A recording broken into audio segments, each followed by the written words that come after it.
It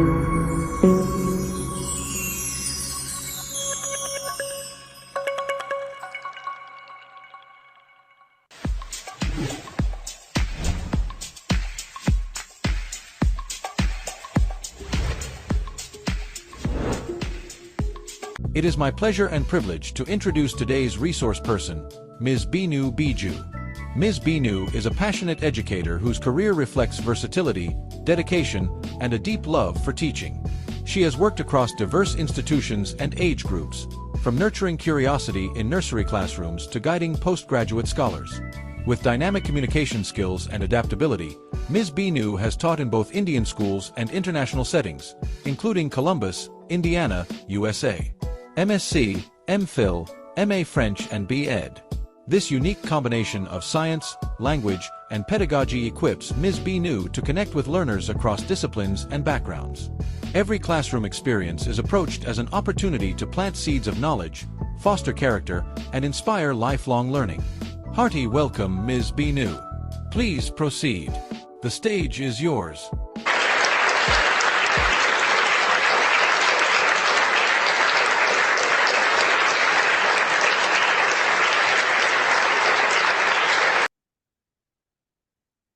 Thank you so much, sir. I'm very grateful for this opportunity, and I hope I am able to do justice to this little talk that we are going to have today. So I'd like to start by sharing my screen, and I hope everybody can see the screen. Yes. I hope everybody is able to see the screen. Okay. So I will just move it. I will be able to see the screen share. So Yes, this topic has been something that has been on my mind all these 32 odd years that I have been in this career. And like I said, it's a passion for me. Teaching is not just something that I go and do in the morning and come back in the evening. Every single day, I try to understand what are the things that we can, as teachers, do to make the life of a student a little better each day. So the topic, as Mr. Abdul Salam and Mr. Biju S. Pillai have introduced, is a strategic solution for learning challenges in secondary and senior secondary. But I think these kind of challenges we face, like Mr. Abdul Salam mentioned, is at every level. So I also try to overlap this topic with another topic, which is again very close to my heart and also very important to all of us as teachers, which is personalizing learning. Because as we know, we are in a classroom of a minimum of 25 to 30 children in our Indian education system. And it's very difficult to get to each and every student. So how do we go about personalizing this learning? So I would, okay, so I'd like to start by sharing this little illustration that I found when I was searching for things to understand. And I'd like people to, the teachers over here, to give me your feedback as to what do you understand when you see these two fish which are in two separate bowls. I'd like you to go into the chat box and try and explain to me, what do you understand by this? What do you see? What do you feel in this uh, when you see these two bowls? Can you please type into the chat box, please?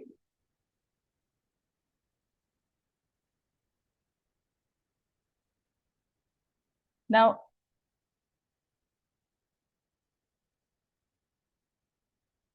yes.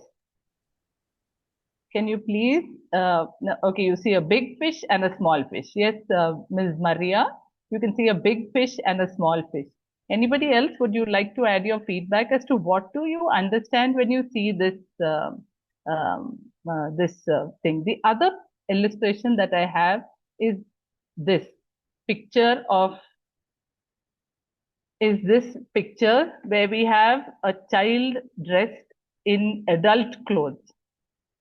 What do you feel when you see this picture? Again, you find a small child, or maybe a growing child, or you see an adolescent. We're trying to emulate adult behavior. So these two pictures of a fish or a goldfish, out of place, either too big in its surroundings or too little in its surroundings, and you have an adolescent or a child trying to emulate adult behavior. So what do we get from this? Every day in the classroom, every single day in the classroom, what do we understand? What do we see? What do we understand from this? Now, coming to what I did, before I started this little research of mine, what I did was I sent out a Google form to many of my students, to many schools who are all over India right now. And I wanted them to try and understand, what did they think was a good teacher? What did they think was a good teacher?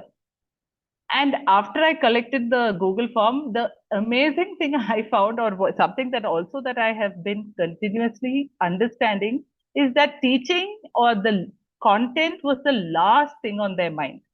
The first thing was they wanted the teacher to understand the student. So today again, it boils down to, how do we understand our students? What do we look for in a student?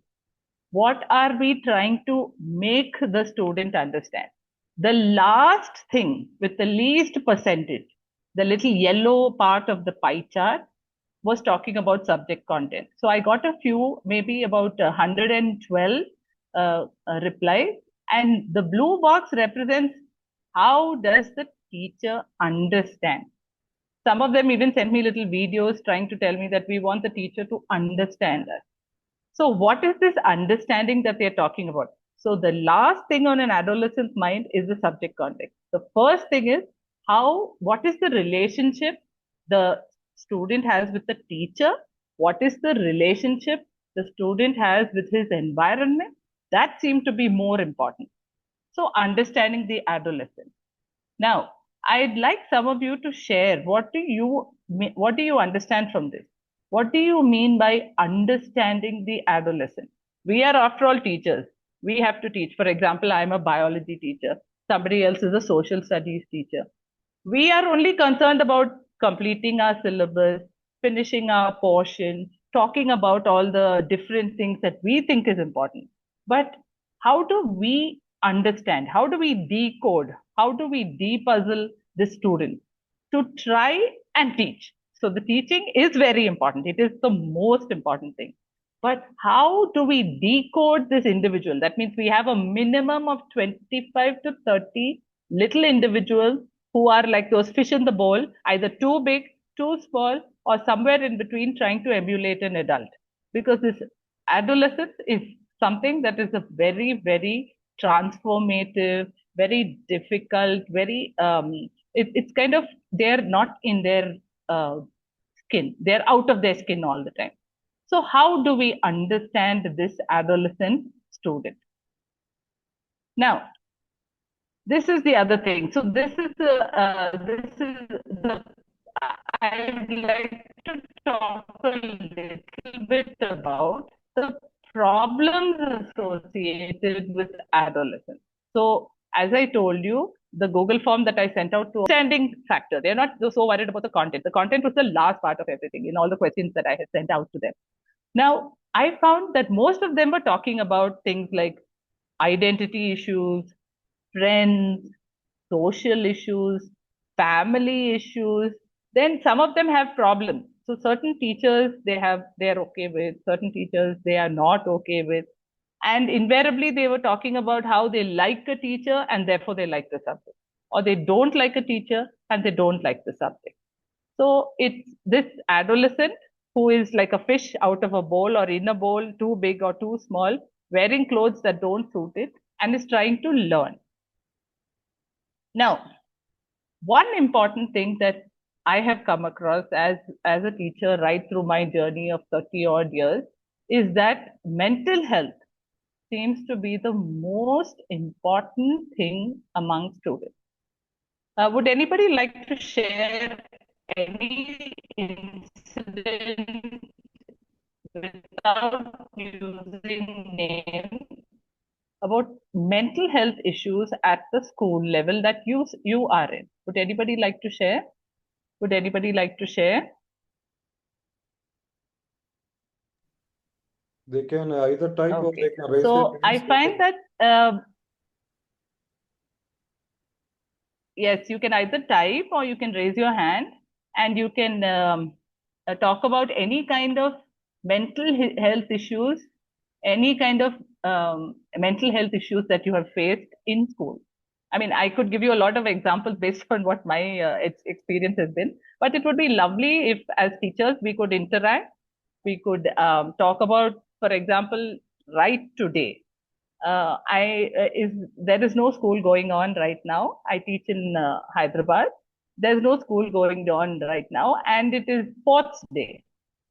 But I find that certain children tend not to go out and participate, and they stay in the classroom, and they're little out of place.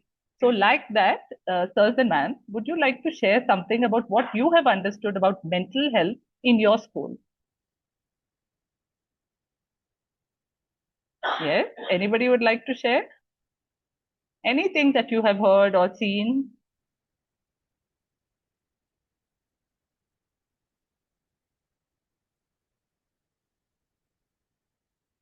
Okay, so person has mentioned that each student is unique and that they have different strategies.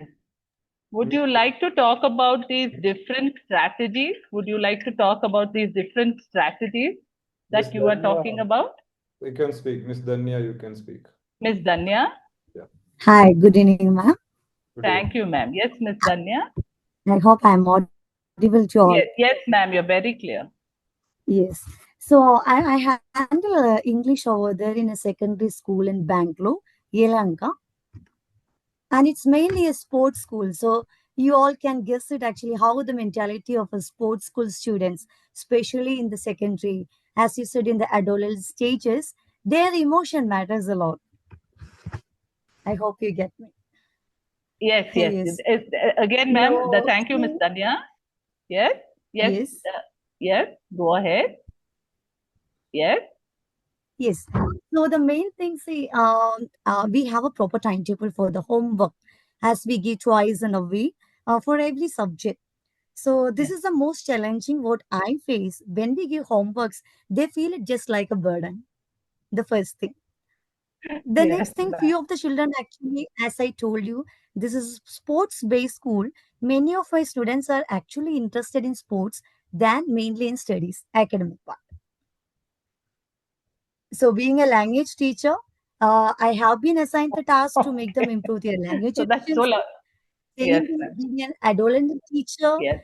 it's quite difficult for us to make them pay attention over than more than 10-15 minutes continues over there in the class. Yes. Yes, ma'am. Thank I fully agree with you. you. Just wanted to bring Yes, your ma'am. notice. Yes. Thank you. Thank you. Okay. I hope we can address for this. Yes, ma'am. Yes, ma'am. Thank you so much. Now, One Miss minute, Dan. ma'am. Miss Danya, you are talking about which age group? Sir, I handle grade 7 and 8 English. Oh, you okay? Okay. Oh, you were working in with your okay. Now where are you working? Sir. I have worked with Salam, sir, Oh, just 2 years back with the Vidya group of schools over there in Bangalore.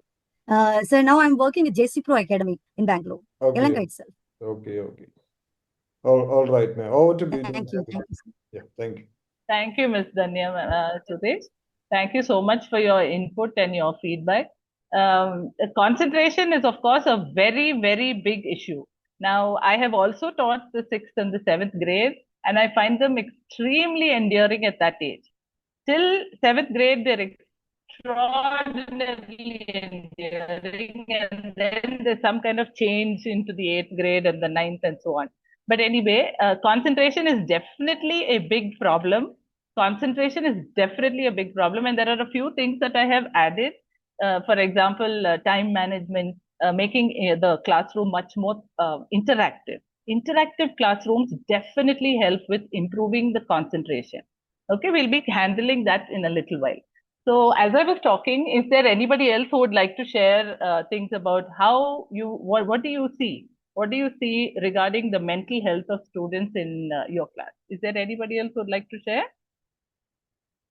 Thank you, Ms. Danya. Okay, so now coming to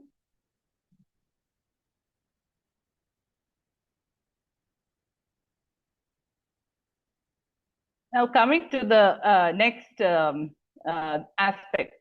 Now, this is an article that I found online, and is published in the Hindu in 2022, that talks about substance abuse. Now, right from middle school onwards, you find that a lot of students get into some kind of experimentation part of their lives. Now, adolescence is basically a period of their life where they're trying to experiment. Now, scientifically, there's a reason for it. So the brain has this little part known as the amygdala, and it consists of two almond-sized structures found deep embedded in the brain. And this amygdala, what it is a very, very overdeveloped part of the brain for a teenager. Now, what happens is when they are at this stage, they tend to be more emotional. We use this term knee-jerk reaction, where they do things without thinking. That is because you find that their prefrontal cortex is not as developed as their amygdala. Now, the amygdala is the part that is highly developed during the teens, and the prefrontal cortex is yet to develop. So the reason that they tend to be a little not focused, little distracted, the procrastination is all because of this amygdala being highly developed. Now, the other aspect that we find among teens is very often today is what we call teen burnout or adolescent burnout. Now, these two little images that I have put over here shows how social media is running their life and how their brain, even when they are sitting in class and trying to focus. Now, the focus I find even in middle school, the lack of focus is because when they are at home, they're on a gadget. And when they are on a gadget, they tell their parents they're learning. But when they are on a gadget, their brain runs with so many things. It's a multi-dimensional sort of thinking. There are so many things running. And then they come into the class where there is this teacher standing and trying to get in as much material as he can into the perspective of their growth. Now, coming to a gadget problem. So I found this very interesting thing when I spoke to a lot of students is many of them, when they can't find their phone or their gadget, they panic. They just panic. Now, I think as adults, we don't panic so much because we've grown up without the gadget. But the current Gen Z that we have now can't live without a gadget because they're born into a gadget. So as you can see, 73% of them panicked. So if you can't find your gadget, you panic. The reaction that you get out of an adolescent is the most when either their earpods are spoiled or when their gadget is spoiled. Now, the other interesting part of this study that I did was this hook effect. Now, what happens is there's a scientific source for this, which says that this gadget using is set off by a trigger. Now, this trigger is generally boredom. Now, this is proposed by a person called Nir Eyal, who says that it's a four-stage. It's like a maze. They get in and they can't get out. So the trigger is boredom, and then for that, they just open an app, and then the reward sets in. Now, the reward can be a photo, it can be a video, it can be gossip, emotions, laughter, and it's like a wheel of fortune. It keeps going, and then they realize that this is a lovely place to be in, so they start investing more and more time into it. So this is your adolescent hook. Now, all of us are facing this not only in the class, but at home even with our own children very often. But now, what are the symptoms of burnout? Very simply, I put it into a thing. You find it's emotional, it's physical, it's withdrawal, you have mental fog, you have reduced performance, you have physical symptoms. Now, I find that these are things that we see in our classroom every single day. These are things that we see in our classroom almost every single day. Now, the symptoms when we see, how do we handle it? Can we handle it when we are in a class with 30 children? Or do we have to be so alert that we have to watch for these little symptoms, record it, note it down, and then find the student and talk to the student? What it means is that we have to further personalize our teaching. We are not only personalizing how to teach them the subject, we are also trying to personalize how we are going to understand their problem and then try and get what we can into them. Now, what are the causes of the burnout? Now, the biggest problem at the secondary and the senior secondary level is this 10th board exam and this 12th board exam. So, a child during this adolescent period, when the brain is not, the prefrontal cortex is not completely developed and it's still at that knee-jerk reaction time, he or she has to go through a 10th board exam as well as a 12th board exam and make some of the most important decisions of their lives during this period. Now, you find besides that we have social issues, extracurricular pressures. They get into football, they get into coaching. Some of them want to get into sports. The parents don't. The parental pressure. So home life is again a big stress factor because parents expect something, children want to do something else. Now,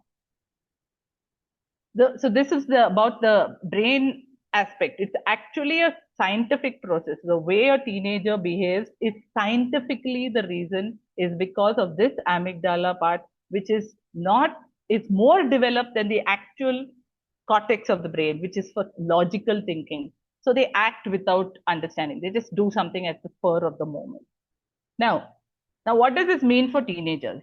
You find that they are high on emotional intensity.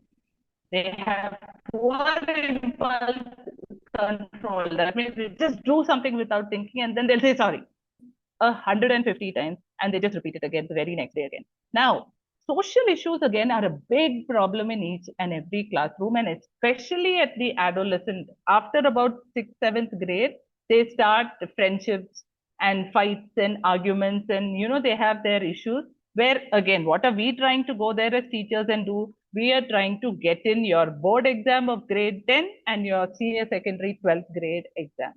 But at the same time, what we have to remember is that this teenage period is the period that they learn a lot. So their maximum enhancement of their development as to how much of content and how much of knowledge they develop happens during this teenage time. Now, what we do have to, I found this lovely saying online is, many times teens take a handful of super wrong decisions in their life, but they are doing this unintentionally, and we should not be judgmental about it. We should not say, oh, this child is not doing what I think. So our perspective should come to the back of the whole thing. We should try and keep the student at the center of the whole curriculum. Now, the other aspect that I found when I gave this Google form out to children was that they wanted doubts clarified.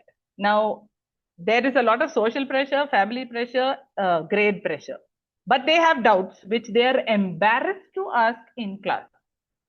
They are embarrassed to ask in front of peers because they feel that the peers will not listen to them. They feel that somebody will make fun of them. So how do we encourage questions? How do we listen without being judgmental? And how do we answer their questions in an open-minded fashion? It's very difficult today because some of the questions that we get from students are even beyond our understanding. For example, I find that vaping seems to have become a very common thing among adolescents today. It's a little device that looks it's almost undetectable. It's easier to find a phone in a child's bag.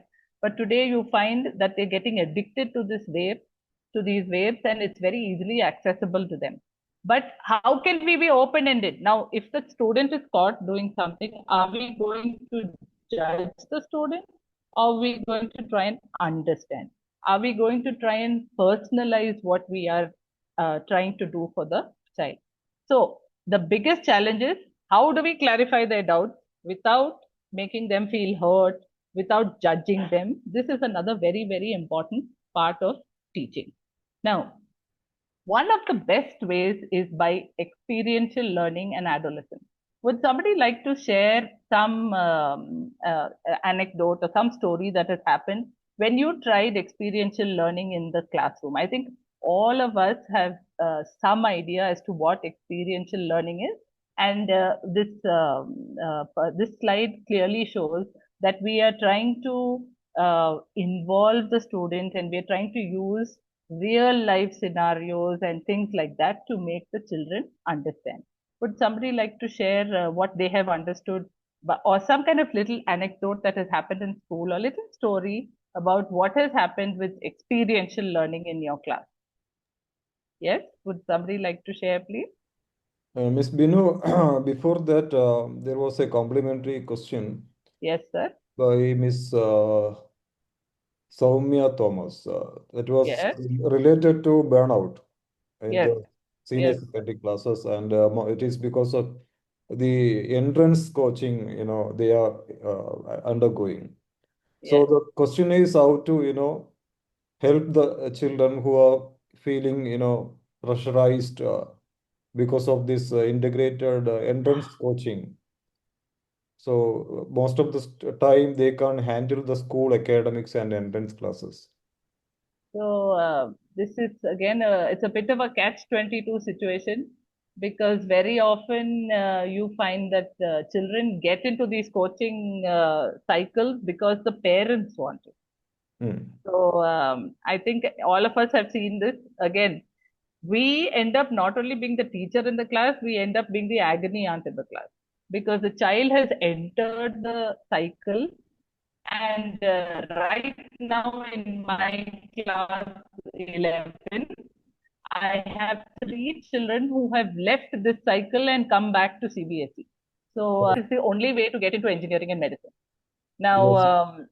it's also a very hard, difficult thing, because the parents are looking at the child's future, but they don't, they're not trying to align that with the aptitude of the child. So this is something that we can only talk to the child on a daily basis. We tell them that all your entrance tests are based off CBSE. The CBSE curriculum is the best. But right now you have a large percentage of parents who still opting for this fast-paced and very intensive coaching. Now, sometimes this is something that you see in the class every day, and I think all of us are seeing some of it. It's something that is a bit of a Lakshman Rekha, because the parents don't want to accept it, and the student is not able to. Some of them are just not able to cope. There are students who cope and manage, but there are a lot of students who are unable to cope. The best thing we can do is just listen to the child, and always the counselor is somebody who should be very, very accessible in every school besides the teacher. Because on a daily basis, I am facing this in my class, because I have 3 children who have left this coaching for IIT and JEE and just joined recently. They have changed boards from state board into CBSE, and right now they are busy handling their mental health issues and not their academic pressures right now. So what we can do is, on every day, give the child a target, give the child a little goal, and talk to them, counsel them. The counselor becomes very important, very, very important at this point. And having a very open-minded, non-judgmental conversation with children becomes primordial.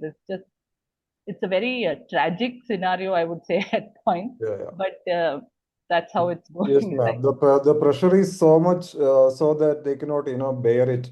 So they're breaking, sir. The point is breaking. it is pressure is from the teachers, from the peer, I mean, from the parents as well.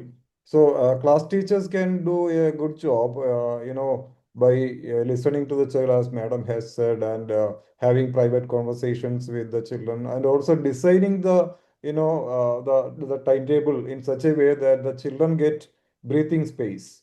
A lot of homework they have to do, and also in between refreshment classes, refreshment activities, recreational activities, maybe a monthly, touring or something like that can be differently given. Field trips help, no bag days help. So Yes, those are things that has been introduced in the NEP, sir. This no bag day and field correct, trip, which correct, is remarkable. It makes a lot of difference, and a little bit of sports and annual day and all those kind of correct. So monthly field trips, because we are talking about the students who are, going for entrance. That means their load is double. In addition to their daily lessons, they have to, cover up the entrance questions and also designing the timetable and the schedule will be should be better, so that the child can cope up with. So thank you, Binu ma'am, and going to experiential learning. If anybody would like to, add to experiential learning experiences, please raise your hands. Otherwise, we will go ahead. Over to you, Binu ma'am. Thank you. Thank you so much, sir. So, experiential learning is something where we try and integrate real life activities so that we can also work on this burden. Like Mr. Salam said, this constant burden is a teacher's burden out putting the burden onto the student. So the burden is on the teacher to continuously reinvent, continuously redesign, and heuristically. Sometimes you go planned with a certain syllabus for that day, and then you find the children have absolutely no interest in what you are doing. So you have to heuristically maybe crack a joke, talk about something, try and create a real life scenario, and try to talk to them. Now, Miss Divya would like to speak. She has yes, raised her yes, hand. Miss Divya, please go ahead. Hi, ma'am. Good evening. Good So evening. I am a special educator and I work with children with LD.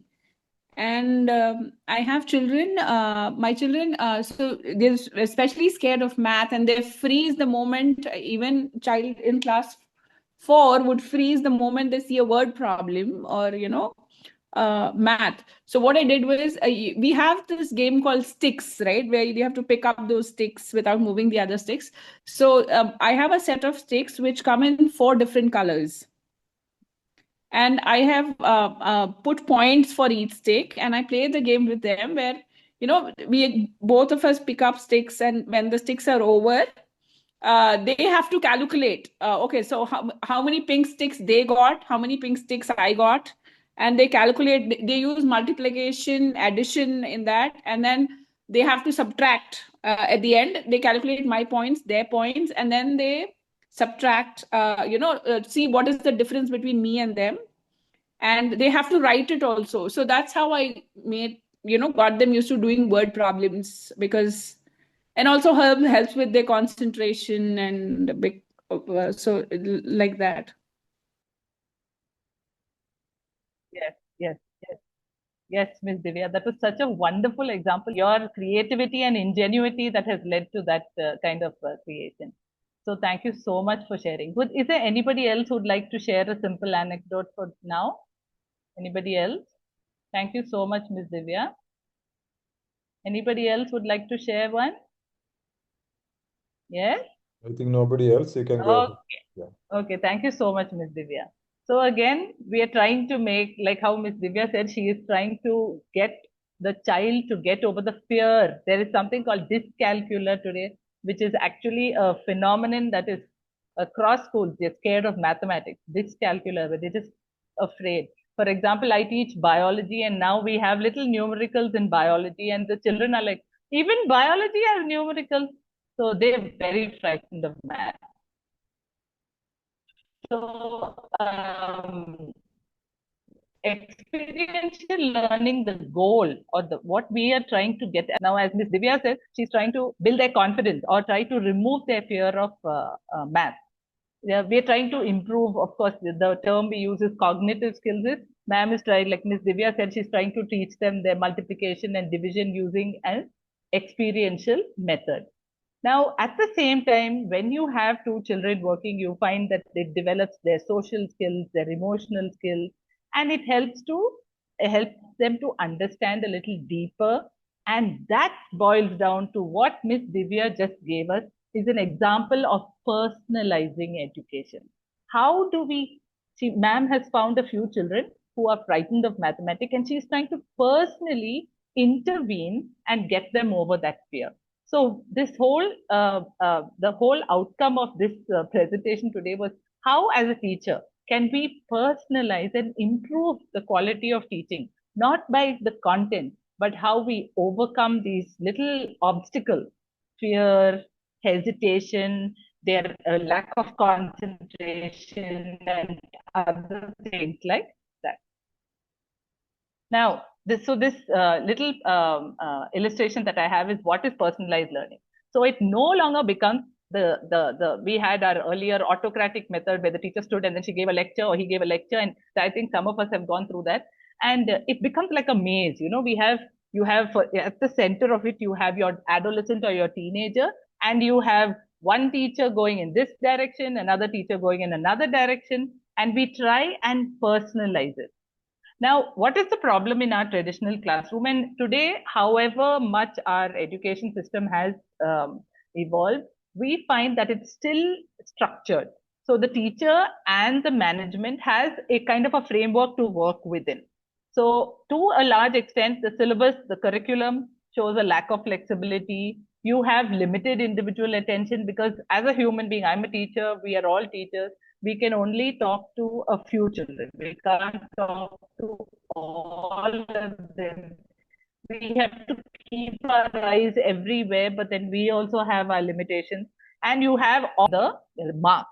How many marks? Did that person get 99.9? 98. So the school also at the end of the result is always looking at the number of 90s, 99 and 98. And of course, we have our rigid curriculum.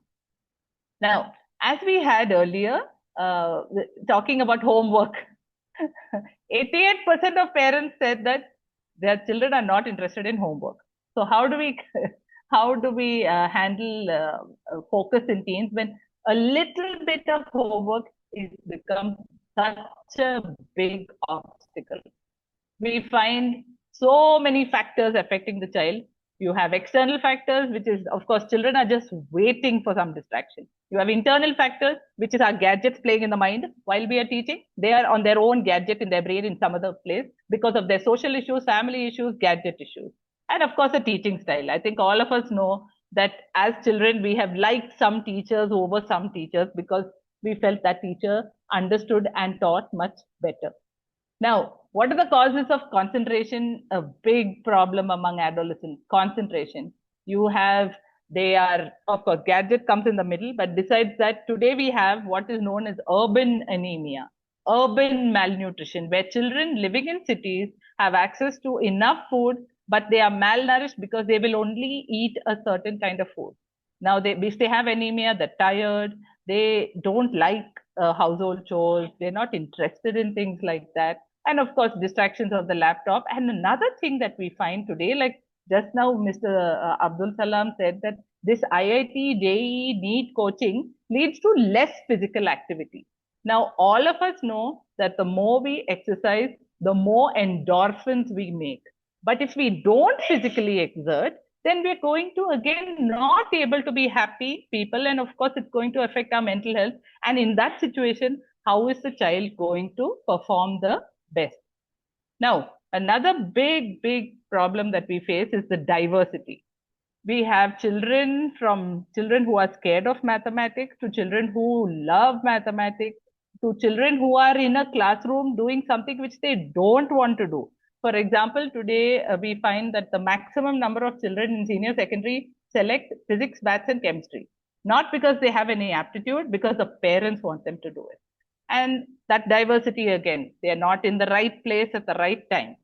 Now, the other thing that we all know, as this very clearly this slide shows, is multiple intelligences. We have children of all different types of intelligence sitting in the same class. So how do we foster? How do we take care of this? So how do we support these multiple intelligences? Would anybody like to come up and share how another method by which you feel that these multiple intelligences need to be supported? How can you do something small in the class? How can you talk to a little student and ask them, okay, what do you think about this? What do you think you can talk about? Yes, would anybody like to share, please?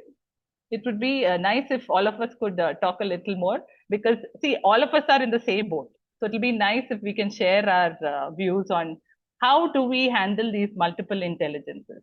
How do we manage? Because all of us have learned this right from our B.Ed classes, that the class is a big room of multiple intelligences. Yes, would like somebody like to share, please? How do we support these multiple intelligences? Would somebody like to give a little story about what they have experienced, please? There is a So, comment in the box again, about differentiated activities. Differentiated. So, using different methods by which we can support these multiple intelligences. So, you have things like role play, you have case studies, you have models, you have technology. Now, again, technology is this two-sided Pandora's box where you have the good and you have the bad.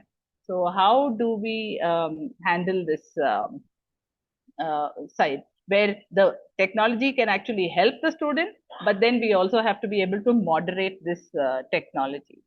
So again, it boils down to handling each child individually. How do we personalize this education? For example, for the last few days, I've been having this student who's just for no reason crying during class hours. Now, the mother is also a teacher in the school, but she is unable to understand why the student is crying. So she is talking to me. The child is not talking. And finally, the child now says that she's overwhelmed. Now, an adolescent who is overwhelmed, at the same time has to learn. So, what do we do? Because again, you have different methods of learning. This is a bright, so multiple intelligences, different ways of learning, all in the same class. So how is personalizing learning going to address these diverse learning needs? How are we trying? What are we trying to do? Okay, so we first have to try and understand each student individually. Now, again, that's a big challenge when we have 30 odd children, at least 25 children per class. And what we have to see is, okay, this A is capable of this, B is capable of this, C is capable of something else. And we have to go till X, Y, Z and figure out, okay, each one can do this. And we give each one an opportunity. Now, every student wants to be felt like important in the class. So we kind of, each one we have to give an opportunity. Today, if I ask B, tomorrow I have to remember and ask C to do something or to come forward or to interact. Now, we have to also try and use technology optimally to try and see that they do the right thing. They can revise things. We can send them little videos, or we can send them little individually. So it means that we end up sending them work even beyond school hours. Now, again, that's something that we have to juggle with the parents' knowledge and things like that. But what is our goal? To try and ensure that every student gets some little motivation, some kind of importance to continue with the class. So this slide again just talks about adolescence being a very, very complex process. So it shows a graph from an infant right up to adulthood and going through so many, very many changes. Because the word dimension doesn't mean just one thing, it means like multiple uh, aspects. So would people like to share what do they think are these different, not only academic, these dimensions of adolescence? that make all the difference? How can you characterize them? You find some are extroverts, some are introverts. How do they learn? You find an extrovert may be a person who's happy but not able to learn. You find an introvert is able to learn. How do you handle this? How do you see that children get the information that they need to? How do we give each student that student's validation? How do we increase curiosity in the class? So different methods are again only possible when we understand and personalize what are we trying to say. So for example, I find simple things like when they write a good answer, even at the senior secondary level, if you put a star or a heart or draw a sun or a moon, the child is so happy. So these parents, when they come during the parent-teacher meeting, they are like, my child doesn't listen to me, my child doesn't do this.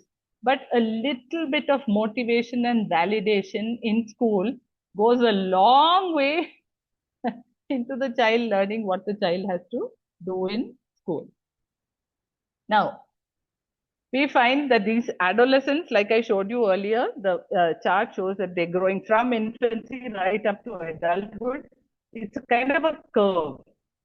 You find that there are different areas, different aspects of this learning curve in teens. So you find that two aspects. Now we need to work on the muscle memory of a teen, but teens hate repetitive work. Now, what is muscle memory? Muscle memory is something where we are trying to make the child perfect with something. We are trying to focus on the exam perspective, board exam, 10th grade board exam, and the senior secondary 12th grade exam. But they hate repetitive work. How do we simulate this repetitive work and yet get the student to work on these different, try to make them autonomous, try to make these students autonomous? How do we create this kind of interest into that student? Would somebody like to share how they work on student autonomy?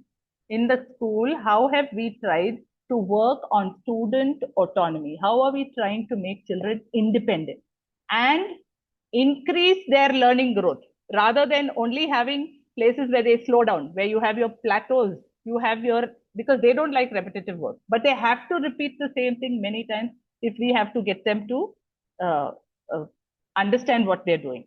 We want them to become autonomous. We want that autonomy. So we want the learning curve to go vertically up. But what do we have? We have up, down, flat, round in all different. And one big challenge that we have is that children learn things at every stage. And sometimes they end up learning the wrong thing at that particular stage.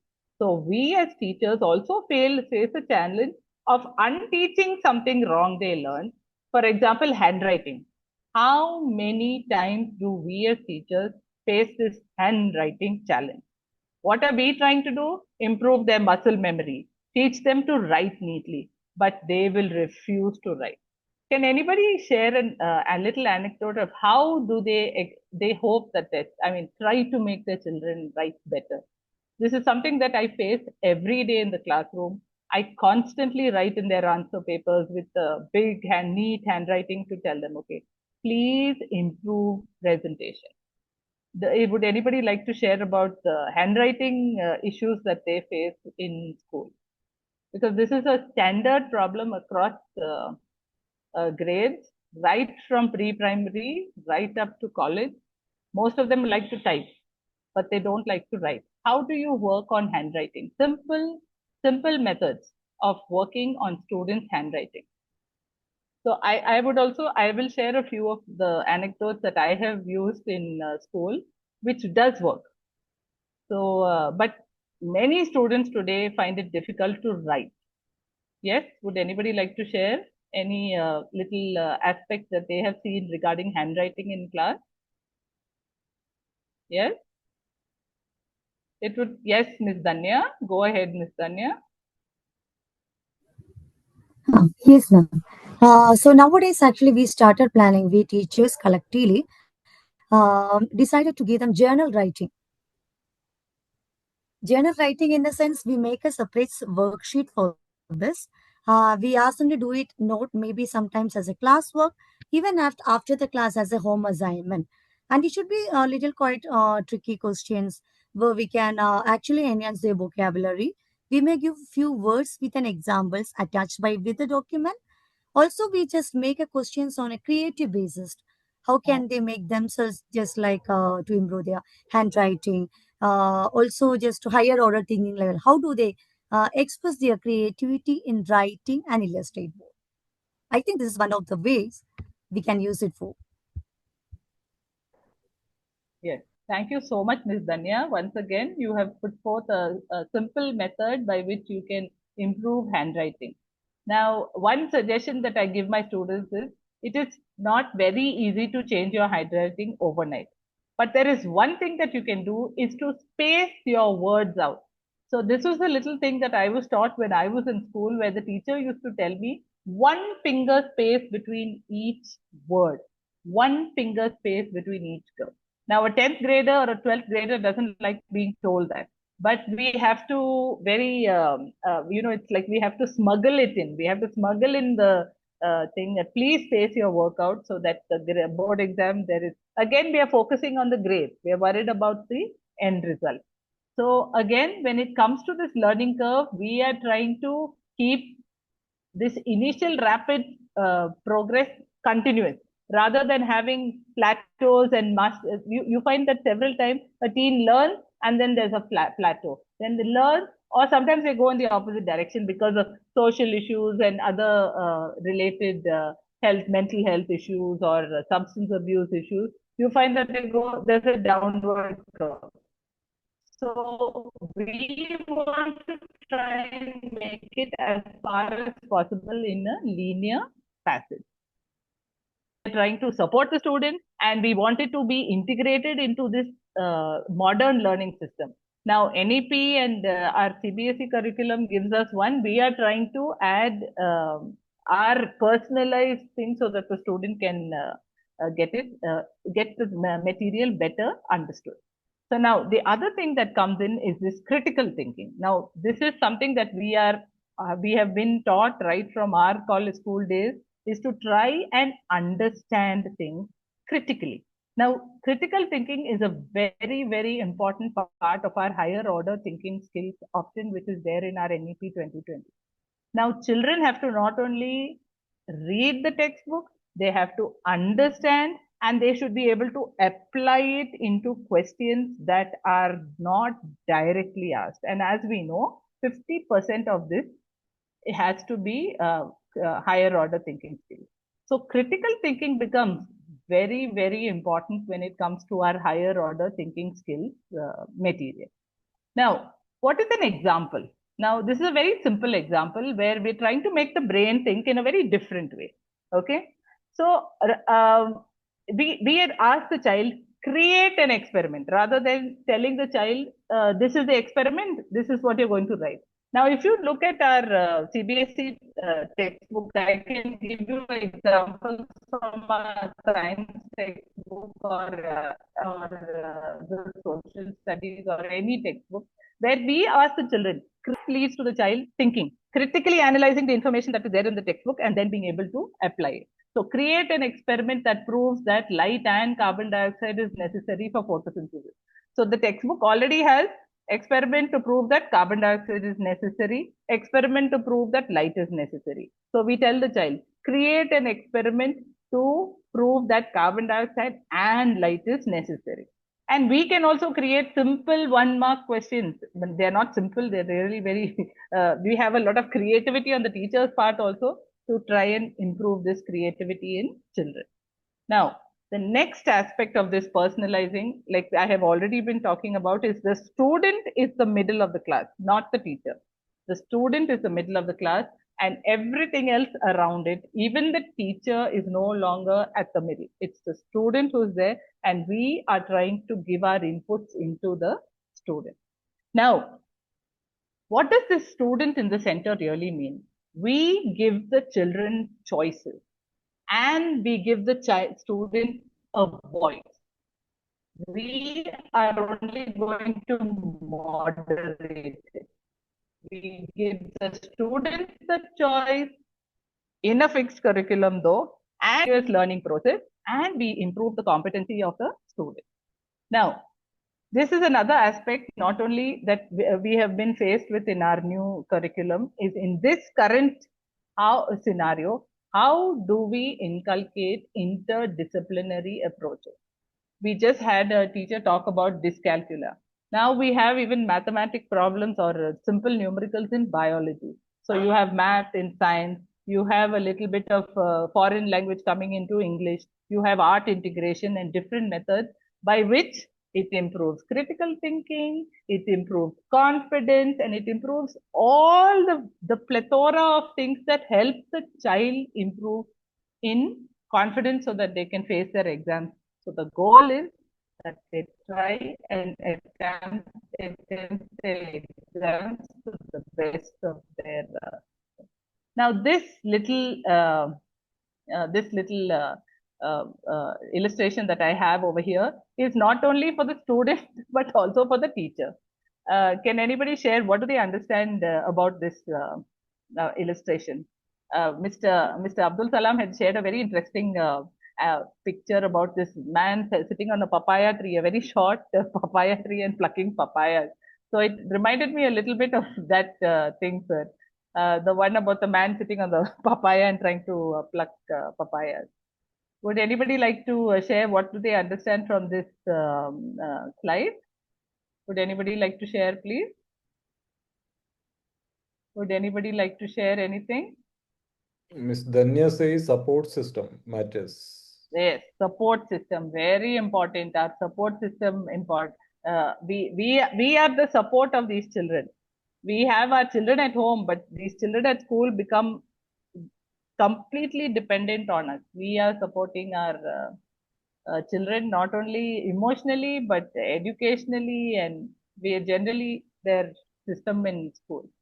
So the other aspect is that we need to manage our time. See, we have to manage critical thinking, higher order thinking things, and everything. Not only we have to teach the students to manage time. So we have to learn to work smart. We have to learn to do things fast and move to the next level. So we have this little thing that I found, which is for time management. Okay, it's got a different name because it's not an English word. Pomodoro stands for tomato. In Italian, it stands for tomato.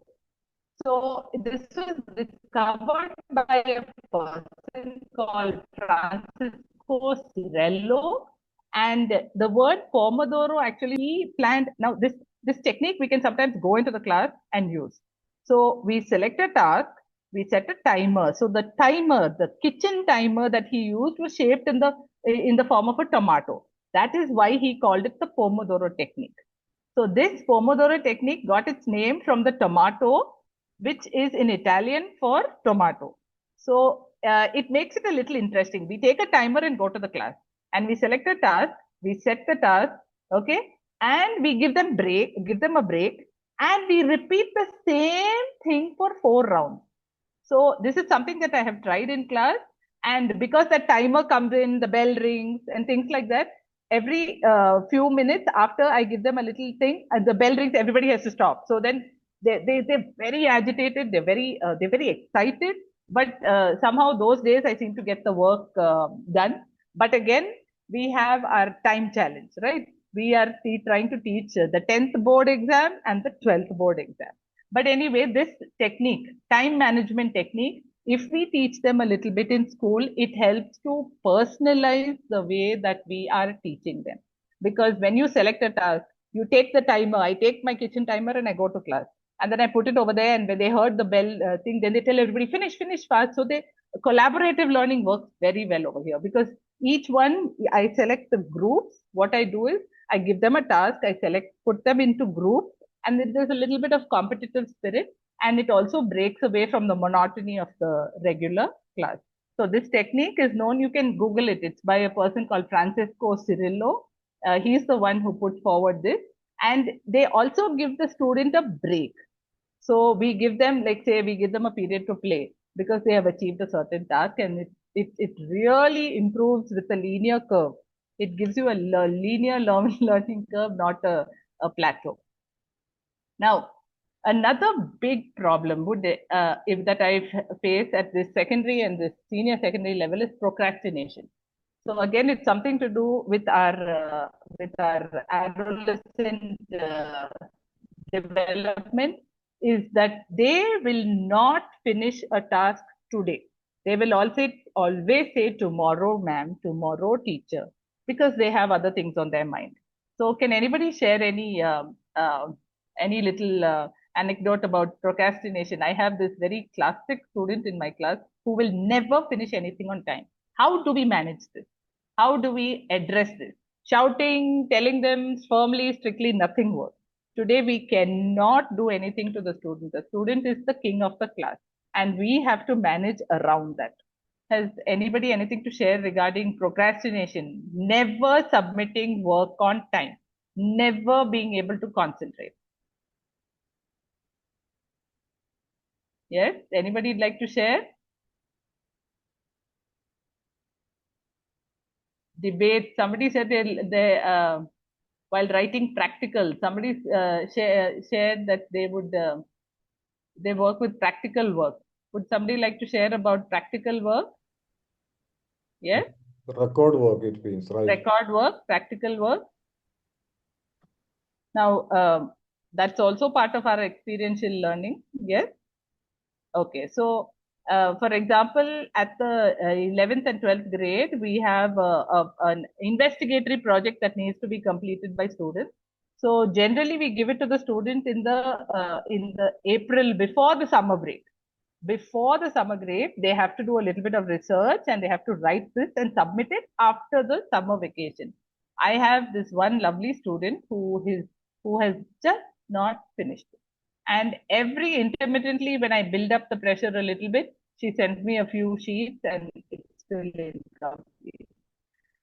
So I'm still hoping that my good friend is going to submit her project before the exam due date. Which I spoke about is something that I have been trying to inculcate in class. I've had a little success in the classroom, but when it comes to homework, like already we have been talking about, children hate homework.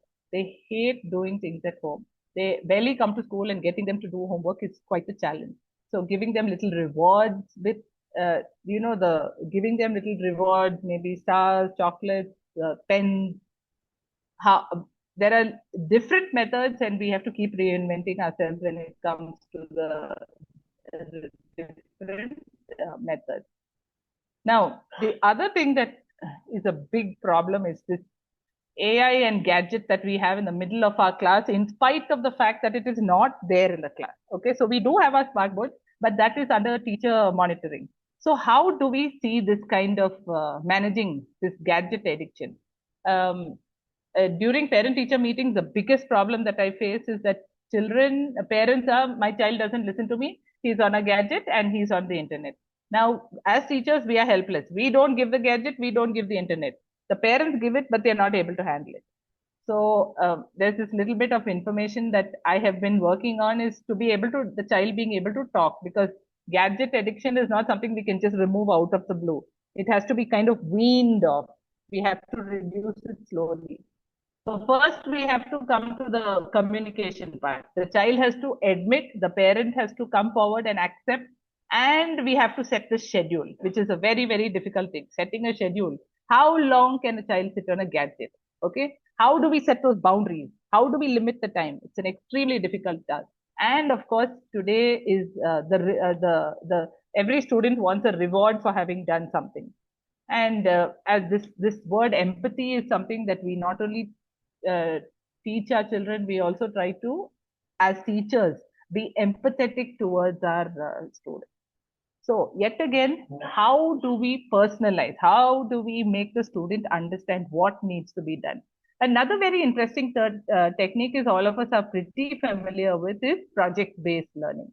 Now, certain topics like when we talk about blood groups, we can actually give out a project and the students do the project. They love working on projects. The outcome of project-based learning is extraordinary because, like I told you, the voice and the choice is the student. When the voice and the choice is a student, with our moderation, we will get very good outcomes. Now, this context-based learning. Now, this context-based learning is something that is very effective when we are trying to work with children who find it difficult to generate ideas. We want to improve creativity. We want to generate. We want to work with topics that are abstract. So we try and give them something that is in a real life scenario. This context-based learning, we try to make them connect with real life. So that is also personalizing the education. Then we are trying to focus on the application. We are using real life examples. And we are also able to do a very authentic assessment because the child does some work individually or in groups, and we are able to assess this context-based learning. Now, the other one that I found very interesting was this embodied learning. What is this embodied learning? It's a very old thing that was actually first proposed, and René Descartes was the person who initially was against it. But today we have embodied cognition, a very, very important part of our learning. We find that the student does not live in isolation. The student lives in an environment, and mind and body are both associated with the process of learning. So mind, body, and environment affect the cognition of the child. So we try and give real life experiences. This is the best way to improve creativity, help a child generate ideas, giving the child a task and asking the child, what do you think about this task? But again, the work of the moderation as a teacher becomes quite challenging, and it's something that we need to work on. The other thing that is, again, which is very closely related to personalized learning is self-assessment. Rather than telling the child, I'm giving you a test, I'm going to give you the marks, we try and in our internal assessment, try and understand how without being biased.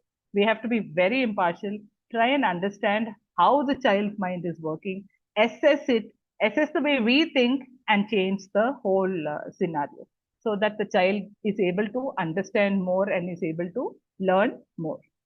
So again, in a nutshell, if we look at personalized learning, you have online tools, you have a feedback mechanism, you have us trying to understand the student and collect the data and try to implement it into personalized learning. Now, this is a little comic strip that I found online, which talks about the Socratic method. Now, Socrates was a philosopher that lived a very, very long time ago. But if you look at this, it says, what can we say about this phenomenon? It says, well, what are your assumptions? So again, as long back ago as the Greek philosopher Socrates lived, it was always the student in the middle. It was the student's perspective.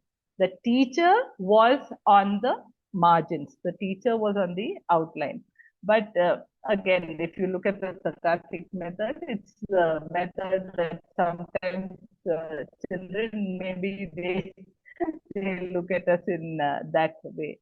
So we put the student in the middle, the information that we are trying to get into the student.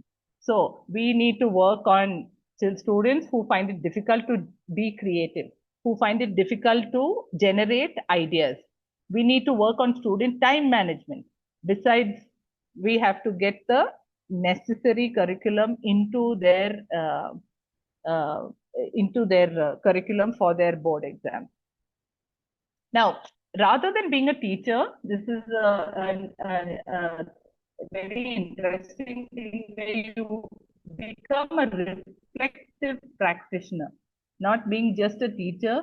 You collect this experiment also is similar to your experiential learning, where you constantly are in the class, you are trying to understand the child, you collect the information, you assimilate the information, and then we try and give a better feedback to the student, so that the student is able to provide a better information for the exam. Now, at the end of it, we are looking at increased learning outcomes and that too during a very difficult phase of an adolescence, a very difficult phase where the student is going through a very volatile, very turbulent period of his life or her life, and we are trying to look at the maximum of the outcome. So we want the student to be able to assimilate and understand and adapt. Now, adaptability is something that we are trying to inculcate into the student. Adaptability, how to adapt. The question, the content is in the textbook. The question comes in a higher order thinking level. How does the student adapt his thinking, his knowledge to be able to understand this question of higher order thinking school, the higher order thinking level? So adaptability, flexibility, all this can only come about when we listen, understand, reinvent ourselves, reinvent the information that is available in the system to try and make the student maximize his learning curve in a linear fashion. So what are the benefits of this personalized learning? The number one is it saves time. Because if we do our research, we personalize, we understand, we internalize all the issues, we will be able to get the material more effectively to the student. So I know that X will only learn if I give a talk in a particular way. I know that Y will talk in a particular way. So I'd like to share this little anecdote that I have been working on. Fortunately, my school has been very encouraging regarding this is that during lunch break, snack break, and our school has something called a zero period in the morning, and we have a school, like say for about half an hour at the end of the day, where students can go to any teacher and clarify doubts. Now, it does have a little bit of what do you say, management issues, because students also tend to sometimes just move around. But we find that the student will go to a particular teacher on a one-on-one basis to clarify a particular doubt. Now, this is outside the regular school hours. So the child is able to understand, or they come in pairs or maximum in threes. And it's been working very well in our school because we found that the small things, there's certain misconceptions they have. Now, for example, in science, you find that they're confused between digestion of fat and emulsification of fat. So in spite of us talking in class and explaining it, we all know that in a standard classroom, about 25% of the time is lost to distraction. So that 25%, we have been trying to personalize and get into students during the zero period, snack break, lunchtime. Now, these are times where there is no forced pressure on the child to come. The child comes because he voluntarily wants to come. So that is the true meaning of personalization, where a child voluntarily comes to increase his knowledge. And it means that we have been able to engage the child's mind. We have been able to make the child curious, wanting to know that something wants to stay. Would anybody else like to share any method that they are using in school, in their particular school? Because each school works in a different way. Anybody has any method by which they are trying to improve personalized teaching methods in the school? Would anybody like to share anything? Yes? I think nobody, and also we are running Okay. out of time.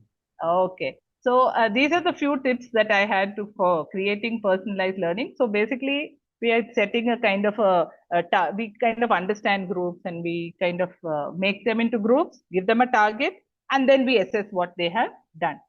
And to sum it up, this is again the pedagogy of personalized learning, where we try and improve our thing and improve our content.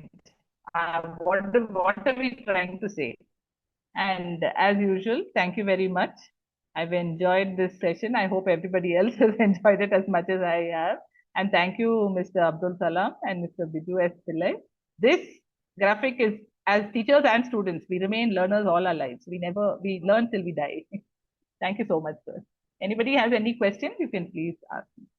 Yeah, thank you so much, ma'am. Participants, if you have any questions, we can ask. We have 5 minutes for question and answer round.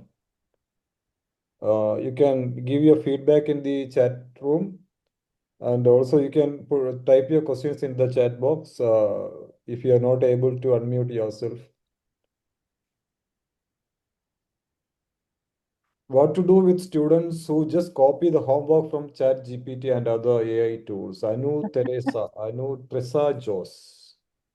That's a Yes. common question, yeah. Yes, ma'am. Seriously, a big issue. And then they can never reproduce that answer. They will write the answer, but after that, they can't reproduce it. So it's a big challenge, a big, big challenge as to how can we prevent children from using ChatGPT to blindly write answers. And I think on a daily, I'll tell you one thing that I have done. So the other day I asked ninth grade. I don't know if you know, ninth grade they have increased the chapter in science this year because they are assuming that the COVID effect is over. So the thing was about why do we fall ill. So it was a chapter that existed before COVID. They had to write about what do you think about drinking water. So I had one beautiful paragraph, whole page. What I did is I printed out the entire page into a large printout and hung it in the classroom. So at least if they read it repetitively, they'll understand something. So it's a big challenge. It's a big, big challenge with You have to ChatGPT. sensitize them.